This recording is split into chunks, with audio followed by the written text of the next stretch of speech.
Dear Lord, Grace, the name crashed silently through Michael Turner's mind as he stood paralyzed in the archway of his Grand Seattle estate kitchen. It was just after 8:30 p.m., rain streaking down the glass walls, when he returned home early and saw her collapsed on the tiled floor, crimson spreading like spilled wine across the marble. Seattle was drowning in rain that night, the kind of endless drizzle that blurred the neon lights and smeared the city skyline into shades of silver and gray. The streets glistened under the weight of water, and the hills of Queen Anne rose dark against the mist, crowned by homes that looked like watchtowers above the storm. It was close to 10 o'clock when Michael Turner finally guided his black sedan through the wet driveway of his estate, tires crunching on slick stone. The house loomed ahead, a modern mansion of glass and steel perched over Elliott Bay, its windows glowing faintly like the eyes of a sleepless sentinel.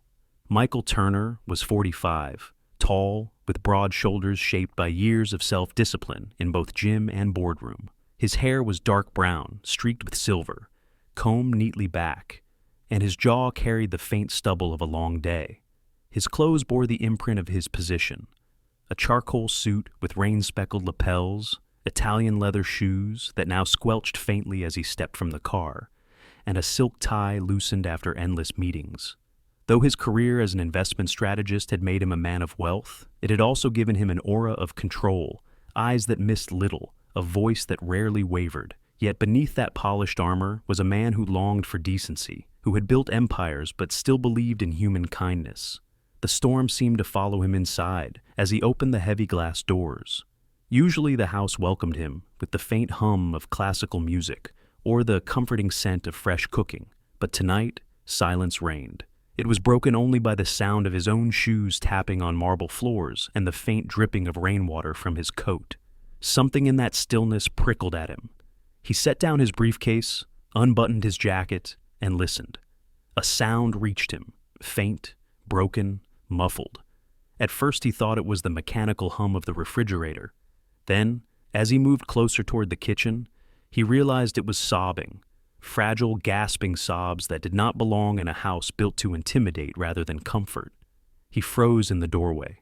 There, on the cold white tiles of the kitchen floor, lay Grace Miller. Grace was 28, with a frame that seemed too delicate for the burdens she carried. Her hair, pale blonde, clung in damp strands to her forehead, and her skin was almost translucent under the harsh fluorescent lights. She had been his housekeeper for nearly 3 years, quiet and diligent, always with a polite smile that hid more than it revealed. She had grown up in Oregon, the daughter of a farmer who lost everything to debt, and had learned early that silence and endurance could be a shield. Her presence in the Turner household had always been gentle, almost invisible, and yet Michael had noticed the care in her cooking, the meticulous way she arranged the rooms, the unspoken kindness in small acts. Now she was crumpled on the floor, her uniform, a simple, navy blue dress with a white collar, stained with red. Blood was everywhere, spattered across the cabinets, smeared across the marble counter, pooling around her hand pressed desperately against her side. Her other hand trembled, gripping a dish towel already soaked through. Her shoulders shook with each painful breath. And next to her, lying close as if to shield her, was Sam. Sam was a German shepherd, 7 years old, his fur a blend of sable and black. His eyes were hidden beneath a strip of white cloth tied carefully around his head, for Sam was blind. Once, he had been a rescue dog, trained for disaster zones, until an accident during a collapsed building mission left him sightless. His career ended, but his spirit remained unbroken. Now, he lived in the Turner estate, mostly retired, a silent guardian in shadow. Though blind, his other senses were sharp, his ears pricked at the faintest sound, his nose catching every scent. Tonight, he had been Grace's companion in the kitchen, and when danger struck, he had done the only thing he could: press himself against her, bark until his throat strained, and wait for help. Sam gave a low, guttural whine as Michael stepped into the kitchen. The dog's nose twitched, recognizing the familiar scent of his master, and his tail thumped weakly on the tile. It was as though he had summoned Michael home, calling him with his grief. Michael's breath caught. "Grace." The name came out in a whisper. Her eyes fluttered open, glassy and wide with pain. She tried to speak, but only a soft gasp escaped. Her lips formed a plea. "Please don't," before a violent cough cut her off, blood staining her collar. Michael dropped to his knees beside her, ignoring the expensive suit, the stickiness of blood seeping through the fabric. "What happened to you?" His voice was low, urgent. He reached for her hand, steadying her trembling fingers. Grace shook her head faintly, as if the truth was too dangerous to release. Tears slid down her cheeks, mingling with the sweat and the blood. Michael's eyes darted to her injury. This was no kitchen accident. The wound was too deep, too deliberate, the kind of gash inflicted by intent, not chance. His stomach tightened with rage he did not yet understand. Sam let out another faint bark, short and hoarse. He nudged Grace's arm with his muzzle, whimpering as though urging her to hold on. Grace's fingers, weak and shaking, brushed over his fur, an instinctive gesture of comfort even as she herself was slipping toward unconsciousness. Michael pulled his phone from his pocket. "You're going to the hospital," he said firmly, though his heart pounded in his chest. He dialed with one hand, the other supporting Grace's fragile frame. The minutes that followed blurred into frantic motion. Michael carried Grace through the rain to his car, Sam limping close behind, unwilling to leave her side. The storm battered them, drenching them in icy sheets. But Michael hardly noticed. Grace's head slumped against his shoulder, her breath shallow, each exhale weaker than the last. In the car, the headlights cut through walls of water as he sped toward the hospital. Red lights blurred past, horns blared, but nothing slowed him. His knuckles whitened on the steering wheel, jaw clenched tight, as he glanced again and again at the passenger seat. Grace's skin was pale as moonlight, her eyes fluttering closed. Each bump in the road drew a faint moan of pain from her lips. And in the back seat, Sam lay stretched across the leather, head pressed to Grace's shoulder. Though blind, he refused to move, his ears flicking at every sound, as if measuring the rhythm of her breath. He gave occasional whines, deep and mournful, and each time, Grace's fingers twitched weakly toward him, a wordless bond. For Michael, the drive was endless. The storm seemed to close in, as though the city itself was conspiring against him. But when the fluorescent glow of Midtown General finally broke through the rain, he pressed the accelerator harder, tires hissing on wet pavement. The emergency entrance loomed ahead. Michael leapt from the car, scooping Grace into his arms, ignoring the blood soaking into his clothes. Nurses rushed forward, their faces blanching at the sight of her condition. The sliding doors swallowed them into a rush of light and antiseptic air. As they wheeled her inside, Michael caught one last glance of Sam, sitting on the wet pavement just outside the doors. The dog's head was tilted, ears pricked toward the fading sound of Grace's stretcher. Though he could not see, it was clear he knew. His body trembled, yet his presence was steadfast, waiting, listening. Michael whispered under his breath as the gurney vanished into the sterile corridors. "Hold on, Grace. You're safe now?" And yet, in the hollow of his chest, he felt the first chill of certainty that whatever had happened tonight was not random, not a cruel accident of fate. It was something darker, and it had followed Grace into his house. The rain had followed Michael Turner into the sterile corridors of Midtown General, clinging to his coat and hair like a shadow he could not shake. The fluorescent lights hummed above, casting the hallway in a pallid glow, the kind of brightness that made human pain look sharper, more unforgiving. Nurses hurried past with clipboards and carts, shoes squeaking on polished floors. The scent of antiseptic was heavy, mixed with the faint metallic tang of blood that still stained Michael's hands. He sat on a stiff plastic chair outside the emergency room, his broad frame hunched forward, fingers interlaced, eyes locked on the doors that had swallowed Grace Miller minutes earlier. The doors swung open, and a physician emerged. He was in his mid-40s, lean, with salt and pepper hair cropped short, and a face carved with weary lines. His badge read, "Dr. Alan Reeves," and his tone carried the calm firmness of a man who had seen too much tragedy to waste words. Reeves's eyes met Michael's, and though they were professional, there was something unsettled in them. "She's stable for the moment," Reeves said, his voice steady, "but she's lost a significant amount of blood. What concerns me more are the older injuries we found, bruises along the ribs, the arms, some partially healed fractures. These are not recent. "Mr. Turner, this woman has been subjected to repeated abuse."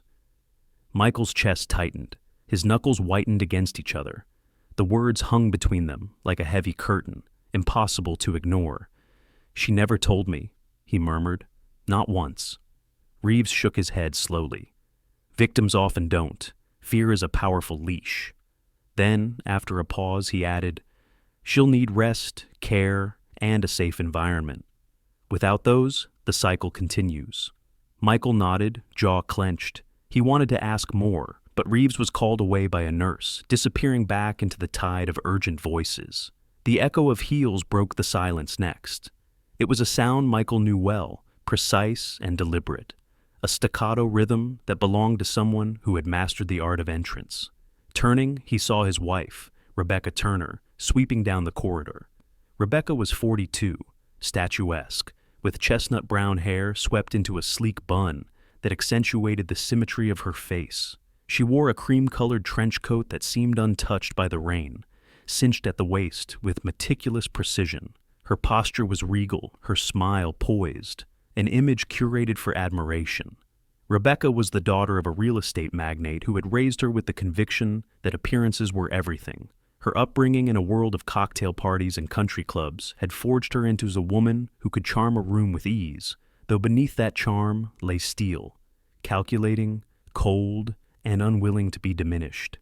"Michael," she said, her voice warm enough to fool strangers, though edged with an undercurrent he recognized all too well. "I came as soon as I heard. Your message was vague. What on earth happened?" "She's in surgery," Michael replied flatly. His tone carried no warmth. "Severe blood loss. And Reeves says the injuries aren't new. Bruises, broken ribs, long-term abuse." Rebecca's brows lifted in practiced surprise, the kind that belonged more on a stage than in a hospital.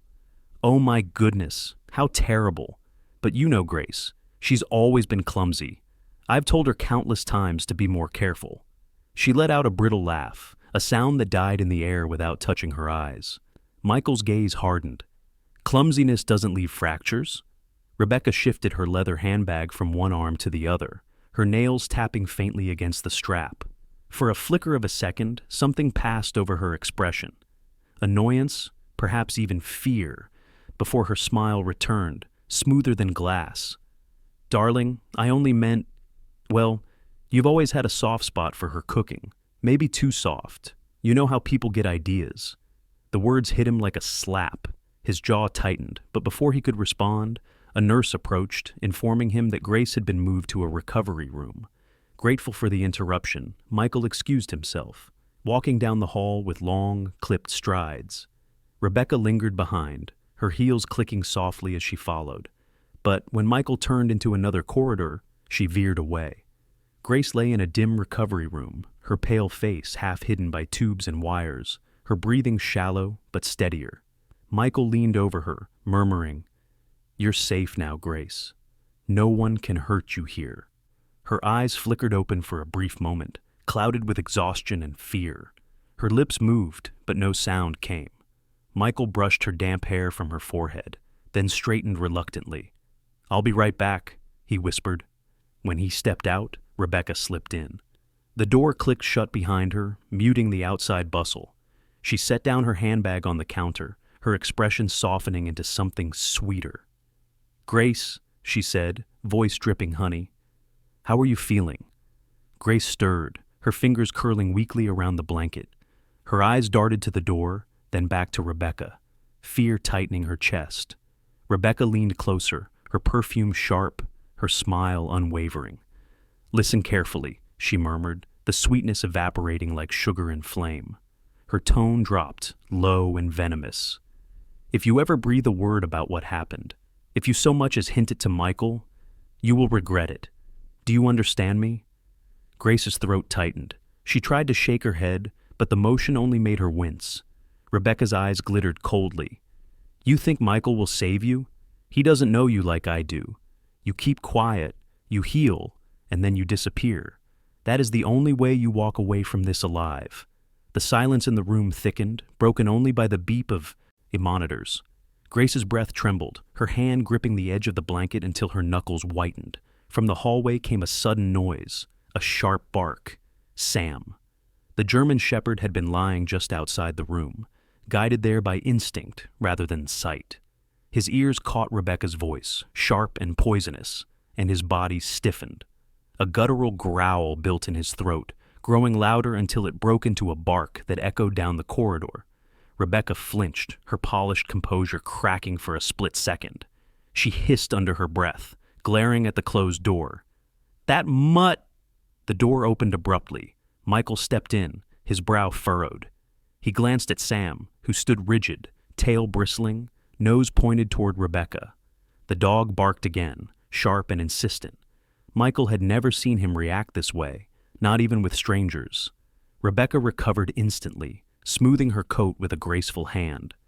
"He startled me," she said lightly, as if nothing had happened. "I was just checking in. Grace is resting. I'll leave her be." But Michael didn't miss the way Grace's eyes avoided his, or the faint tremor in her hands. And he didn't miss Sam's growl, low and steady, vibrating through the room like a warning. Rebecca leaned closer to Michael as she passed, her perfume cloying. "You look exhausted," she whispered. "Let me handle visiting her from now on." Michael stepped back, his expression hardening. "No," he said firmly. "I'll be here when she wakes up." For a moment, her smile faltered. Then, as if pulling a mask back into place, she smiled again. "Suit yourself." And with that, she swept from the room, her heels echoing like a retreating drumbeat. Michael stood in silence for a long moment, watching Grace's trembling hands, listening to Sam's low growl that only ceased when the sound of Rebecca's footsteps finally faded away. Something inside him hardened. Doubt was no longer an option. The storm that had drenched Seattle the previous night had passed, leaving the city washed clean, as though nothing terrible had ever happened in its streets. But inside Michael Turner's chest, the storm had only just begun. The mansion stood quiet under the gray morning sky, a glass and steel fortress overlooking Elliott Bay. For all its grandeur, it felt hollow, a stage where something sinister had played out under his roof without his knowledge. Michael stood in his study, a room paneled with dark walnut and lined with shelves of legal volumes and financial journals he rarely read anymore. The heavy curtains were half drawn, soft daylight painting pale stripes across the Persian rug. On the desk sat a decanter of bourbon, untouched, and a sleek control board hidden behind a sliding wooden panel. The system had been installed years ago, a condition of his insurance broker after a break-in scare. Motion-triggered cameras had been tucked into the architecture, light fixtures, vents, the corners of framed artwork. For months, maybe years, Michael had forgotten they existed. Now he keyed in the code with trembling hands. The monitors came to life with a low hum, screens flickering, then stabilizing into neat quadrants of archive footage. Michael adjusted the timeline, rewinding days, then weeks. At first the feeds were innocuous, cleaners dusting, caterers preparing trays, empty hallways bathed in silence. But his gut told him to look deeper. He pulled up the kitchen feed from 5 days earlier. Grace appeared first, in her navy blue uniform, plating breakfast. She moved with her usual quiet precision, posture slightly stooped, as though always braced for reprimand. Then Rebecca entered. Michael's heart clenched. His wife was wrapped in a silk robe, hair pinned into a careless bun that still managed to look deliberate. She crossed the kitchen with the unhurried grace of someone accustomed to owning every space she entered. At first, her lips moved in words the mic didn't catch. Then, with a sudden flick of her hand, she knocked the plate from Grace's grip. China shattered across the floor. Grace bent quickly to clean it, her motions frantic. Rebecca's hand darted out, shoving her hard into the counter. Michael gripped the edge of the desk until his knuckles whitened. He clicked forward, fast enough to keep breathing, but slow enough to absorb every frame. Again and again, the footage revealed moments that explained the bruises Reeves had mentioned. A dish hurled to the ground, a shove at the sink. Rebecca's mouth moving in venomous tirades, her gestures sharp, cutting. And Grace, always silent, always shrinking into herself, taking the blows as though convinced they were her burden alone. Then came the clip that stole Michael's breath. It was from 2 nights ago. Rebecca was slicing fruit, the knife glinting under the recessed lighting. Grace stood near, reaching for a tray. Rebecca pressed the blade against her side, not, Hard enough to kill, but enough to break the skin, enough to let her know the line between service and destruction was razor thin. Grace flinched, pressing her lips together to silence any cry. Rebecca's face twisted with a flicker of satisfaction. Michael slammed the pause button. His reflection glared back at him in the dark screen, pale, drawn, fury tightening every line. He was a man who had built empires on strategy, yet in his own home, cruelty had thrived unseen. He had failed Grace. He leaned back, exhaling slowly. Anger coursed through him, sharp and cold, but it carried clarity. He could not act rashly, not yet.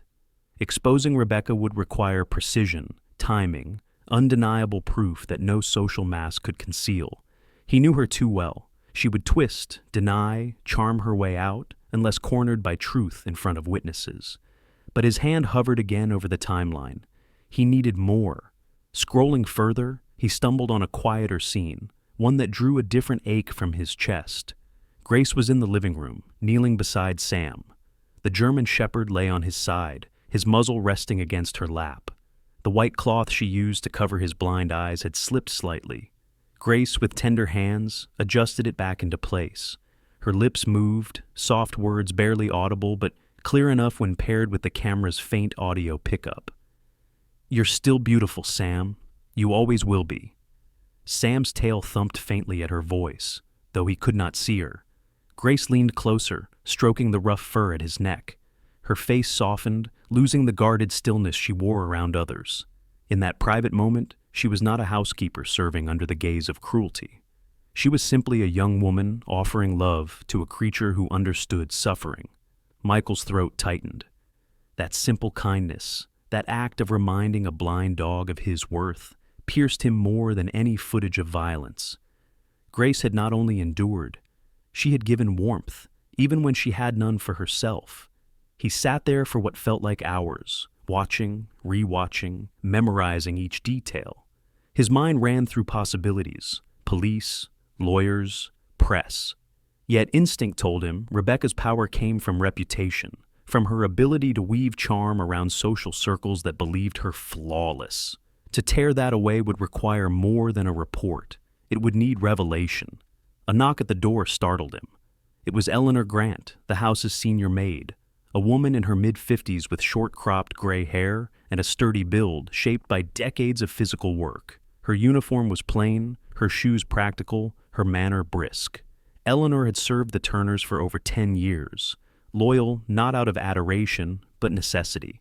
She had 2 sons in college and bills that never ended. Still, her loyalty had never blinded her. She had seen things others missed, and though she rarely spoke, her eyes carried the weight of unspoken truths. "Mr. Turner," Eleanor said, standing at the threshold, her tone careful. "The dog's been restless since Miss Grace went to the hospital. He hardly eats, paces near the door, as if waiting for her." Michael glanced at Sam, who now lay curled on the rug, ears twitching at Grace's name. "He knows," Michael murmured. Eleanor hesitated. "I shouldn't say more, sir, but Mrs. Turner, she has a way of making people feel small. The staff, many of us have noticed. We keep quiet, but Miss Grace, she took the worst of it." Michael's jaw tightened. "You'll need to trust me, Eleanor. Things are going to change." Her gaze lingered, cautious but relieved. She gave a nod before retreating. Alone again, Michael turned back to the monitors. He organized the files into a sequence, labeling, time-stamping, preparing. Each clip was a weapon, and together they would form a story no one could deny. His pulse steadied. The fury that had first burned through him now settled into something sharper. Resolve. In the background, Sam lifted his head, ears pricking, as if sensing the shift. Michael reached down, brushing his fingers through the dog's coarse fur. "We'll protect her, old boy," he whispered. "This ends soon." The monitors glowed, each screen capturing fragments of cruelty, but Michael no longer looked away. He watched, he planned, and he allowed himself only one small, dangerous smile. The house was silent, but beneath the silence, justice had begun to stir. The Turner mansion looked serene under the afternoon sun, glass walls gleaming as though nothing sinister had ever touched its foundation. But behind those reflective pains, Michael Turner had become a man with two faces. To the world, and more importantly, to his wife, he appeared reconciled, softened, willing to indulge her whims. Inside, however, his resolve had hardened into something unbreakable. Every move was calculated, every word rehearsed, like a grandmaster preparing his endgame. Rebecca Turner had always thrived on appearances. When Michael approached her in the sunlit breakfast room that morning, dressed in a crisp navy suit with his silver hair carefully combed back, his voice carried a warmth she hadn't heard in months. "Rebecca," he said, sliding a cappuccino toward her, "I've been thinking we should host something special. A gala, something you can plan." Rebecca's eyes, almond-shaped and sharp, studied him with suspicion. She was tall and elegant, every movement deliberate. The cream silk blouse she wore glowed faintly in the morning light, her diamond earrings catching each glint. Suspicion flickered in her gaze, but years of social training quickly covered it with a smile. "You surprise me, Michael. After all that's happened, I didn't think you had the energy for a party." "That's exactly why," he replied, stirring sugar into his own cup. "It's time to bring people together, family, colleagues, our circle. It's time to remind everyone who we are." He let the words roll smoothly, masking the steel beneath them. Rebecca's smile deepened. Planning was her weapon, her stage. She thrived when controlling the details of events others envied. "Very well," she said, reaching across the table, her manicured nails brushing his hand. "Leave it to me."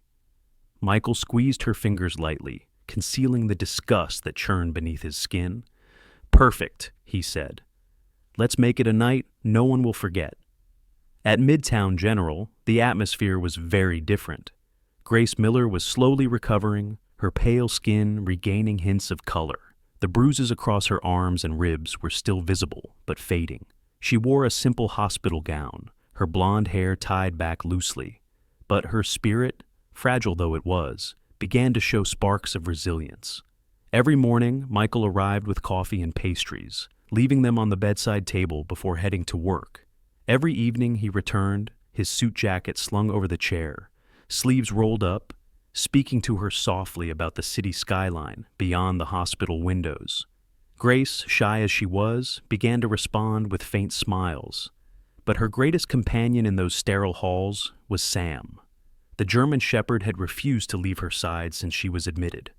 Hospital staff had tried at first to move him, but Sam's growls and the way he pressed his body against the bed convinced them otherwise. Eventually, he became a familiar sight, lying curled at Grace's feet, ears twitching at every sound. At night, he rested with his head on the blanket, his breathing slow, as if sinking to Grace's. Sam was blind, but his instincts were unerring.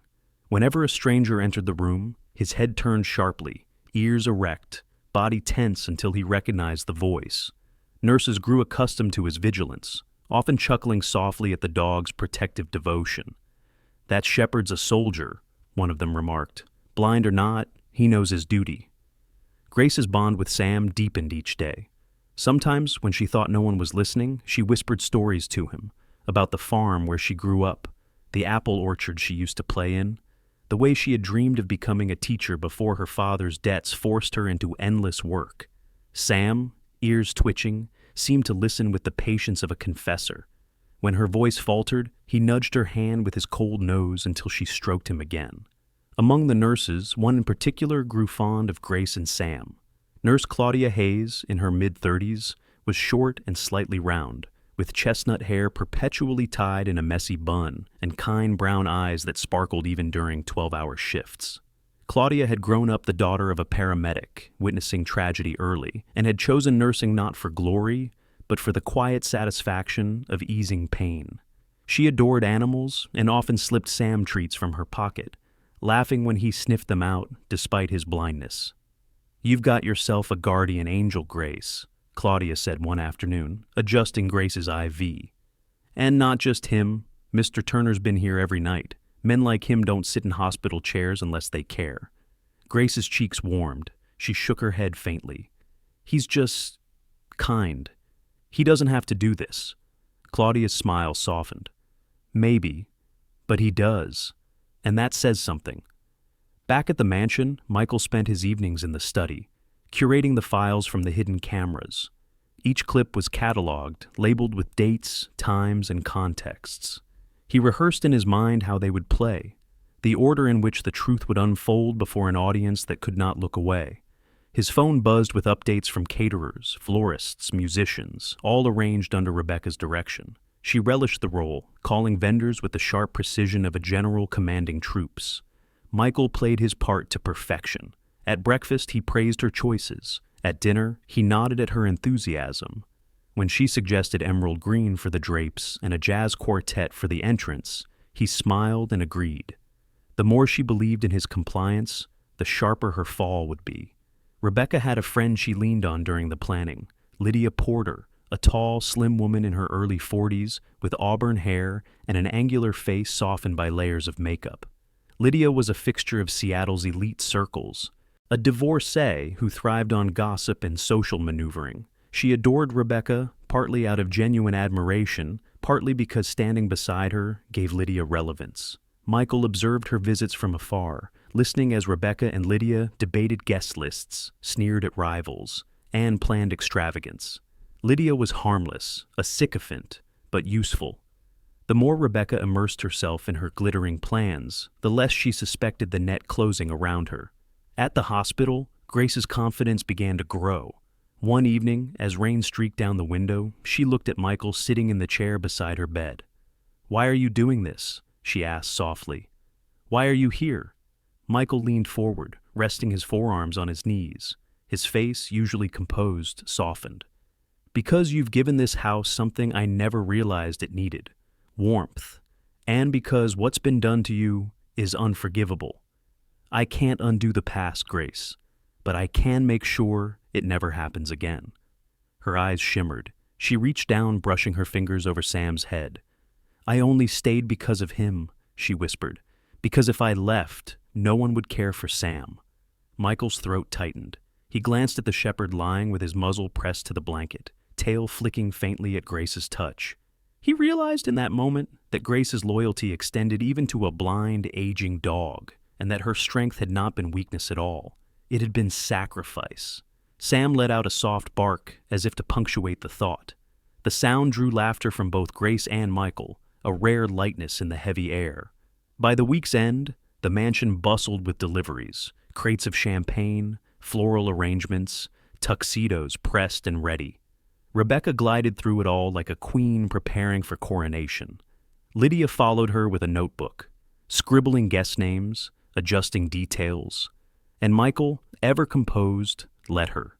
Each smile he offered, each approving nod, hid the storm brewing just beneath. The night was coming. The truth was ready. And Rebecca had no idea that the gala she poured her soul into would be her undoing. The Turner mansion shimmered beneath the glow of hundreds of lights. Chandeliers dripped from the ceiling like constellations captured in glass, and the tall windows reflected the Seattle skyline beyond, a city glittering under the night sky. The air inside hummed with polite laughter, the clinking of champagne flutes, and the low strains of a jazz quartet playing near the grand staircase. It was Rebecca Turner's masterpiece, a gala that pulled Seattle's elite into one room, a parade of gowns, tailored tuxedos, and whispers of envy. Rebecca stood at the center of it all, resplendent in an emerald evening gown that hugged her tall, statuesque figure. The diamond pendant around her neck caught every flicker of light, drawing eyes wherever she moved. Her chestnut hair cascaded in deliberate waves over her shoulders, her smile wide and practiced. She thrived here, among admiration and status, gliding from guest to guest with the confidence of a queen presiding over her court. Michael Turner, in a black tuxedo tailored to perfection, kept to the edges of the crowd. He was cordial, offering handshakes and polite conversation, but his gaze was never far from Rebecca. To anyone else, he looked the devoted husband, proud of his wife's achievement. But behind his calm expression lay the storm he had prepared for weeks. The files were ready. The screens had been installed. Tonight was not Rebecca's coronation. It was her unmasking. Guests filled the mansion's open spaces, their conversations buzzing. Among them were familiar faces. Eleanor Grant, the senior maid, invited under Michael's orders, her plain black dress simple among the diamonds, but her eyes sharp as ever. Lydia Porter, Rebecca's sycophantic friend, tall and thin in a ruby gown, gossiping loudly about who wore last season's designs. And colleagues of Michael's, bankers and investors with slicked-back hair and practiced laughs. Then, as the elevator doors opened, silence rippled briefly through the room. Grace Miller stepped out. She wore a simple navy dress that brushed her ankles, her blonde hair pinned loosely, a soft sling supporting her injured arm. She looked fragile, pale from weeks in recovery, yet her posture was steady, her chin lifted. By her side walked Claudia Hayes, the nurse who had grown protective of her, dressed modestly in a knee-length black dress, her brown eyes shining with encouragement. And padding close behind, drawing murmurs from the guests, was Sam. The German shepherd moved slowly, guided by instinct, his white cloth still tied across his eyes. His ears twitched at the new sounds, his nose raised as though catching the air of so many strangers. When the crowd parted to let them pass, Sam gave a faint bark, steadying Grace as though sensing her nerves. Together, they moved into the ballroom, a trio so unexpected that heads turned and whispers bloomed. Michael crossed the floor swiftly, his hand brushing Grace's elbow in reassurance. "You're certain?" he asked softly. Grace nodded, her lips trembling but her eyes resolute. "I am. Tonight, it ends." Rebecca's gaze found them across the room. For the first time that night, her smile faltered. But within seconds it returned, brighter, sharper, and she excused herself from a circle of guests to approach.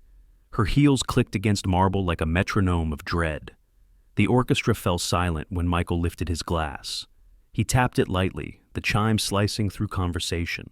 Heads turned, the room hushed.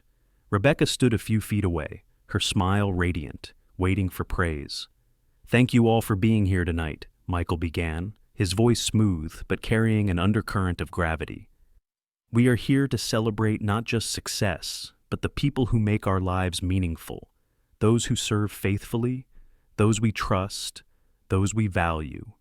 His gaze shifted briefly but unmistakably to Grace. A murmur of confusion rippled through the guests. Rebecca's smile tightened. Michael gestured upward.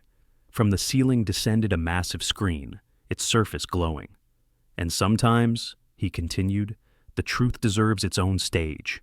The first video began. The kitchen appeared on screen, Grace plating breakfast. Rebecca entered, her hand knocking the plate to the floor. Gasps rose from the audience. The footage rolled on. Shoves into counters, food thrown away, words laced with venom. Then, the final clip.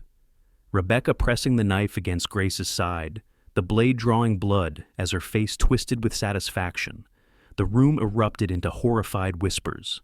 Lydia Porter dropped her champagne glass, the sharp crack echoing in the silence that followed. Eleanor Grant's lips pressed tightly together, her eyes vindicated.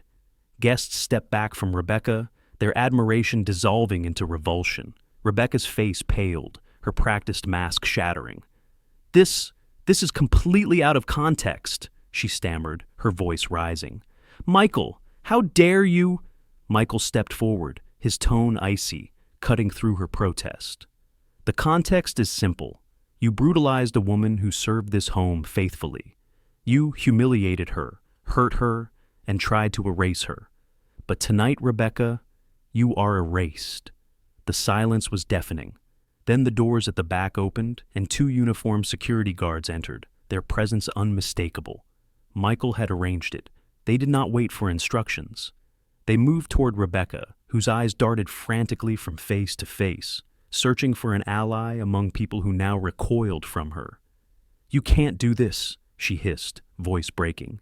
"Not here, not in front of everyone." "I just did," Michael replied evenly. "And tomorrow, the rest of Seattle will know."